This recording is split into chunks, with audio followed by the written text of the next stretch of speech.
White House Insider segment tonight after being hammered for not attending the Paris anti-terror demonstration. President Obama announced a summit to counter violent extremism. That'll take place on February 18th in Washington. Today, the release of 5 imprisoned Muslim terrorists from Gitmo was a topic of conversation. How could the president release 5 more Gitmo detainees originally from Yemen? Because there was a unanimous recommendation from his national security team. Isn't that still a problem? 6% of these detainees wind up going back into terrorism, could kill people in Paris or Washington. It is, and it's certainly why this administration continues to pursue a very aggressive counterterrorism strategy. All right, joining us now from D.C., Ed Henry. What percentage of detainees that are released go back to fight, did you say? I missed. Republican John McCain, Kelly Ayotte, others have claimed it's 30% go back to the battlefield. The White House insists it's 6%. They have independent analysis backing that up.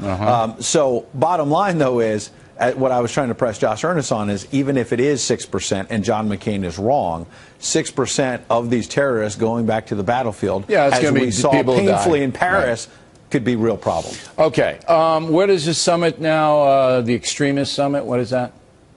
It's going to be here in Washington, and interesting, one of the things when we pressed Josh Earnest on that this week, he said that they want to talk about, quote, strategies we can employ to better promote pluralism, inclusion, and resilience in communities all across the country. Well, those are big words, Henry. Did you understand those words? I'm struggling a little, and that's why I pressed him and said, why didn't you call this a summit on Islamic extremism? And Josh Earnest said, look, there's other forms of violent there's extremism. Other extremism, and we have to deal with that, others. Henry. You know, but obviously, Islamic extremism is the one that is threatening, unfortunately, tragically, all these incidents in recent memory. Of course. Whether it's the Boston bombing, everybody knows Paris, that. Canada, Australia. But no, they'll go back to McVeigh and all of this other business. Now, I believe, this is what I believe. I believe that President Obama is well aware that the American people think that he's far out on this issue. Fox News poll shows that. It's not even close anymore. People don't feel that he's fighting the jihad the way he should be. I think he knows it. I don't think he cares. I think he just says, I got less than 2 years left. I'm going to try to get my projects done, whatever they may be, on the social front, and let the jihad pass down to whoever else is going to be president. I really believe that's what that's his mindset. I think I agree with you that he doesn't care about the criticism. I agree with you because his behavior, the facts are there. Over the last week or two, he has continued pushing these State of the Union proposals on the domestic front, despite the terror attacks in Paris. So you're right about that part. But the idea, if you're also saying, I just want to make sure I have the language right, if you're saying that he doesn't care about Islamic terror at all, and he doesn't care about the potential for attacks here, I obviously disagree with that. There's a difference between playing defense and playing offense.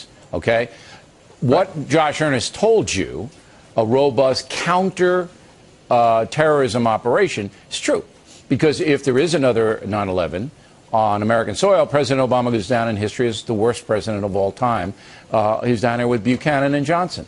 So, yes, they're on defense. Do they want to defeat the jihad?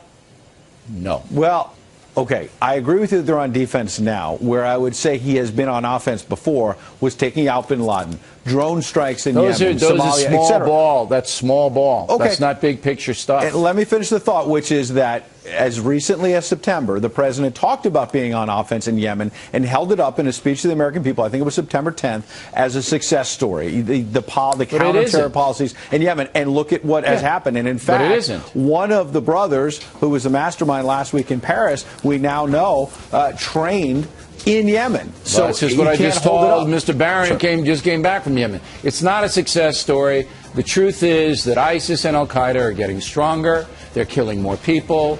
And the president doesn't have a strategy to They're not on the run anymore, that's for sure. Okay. Ed Henry.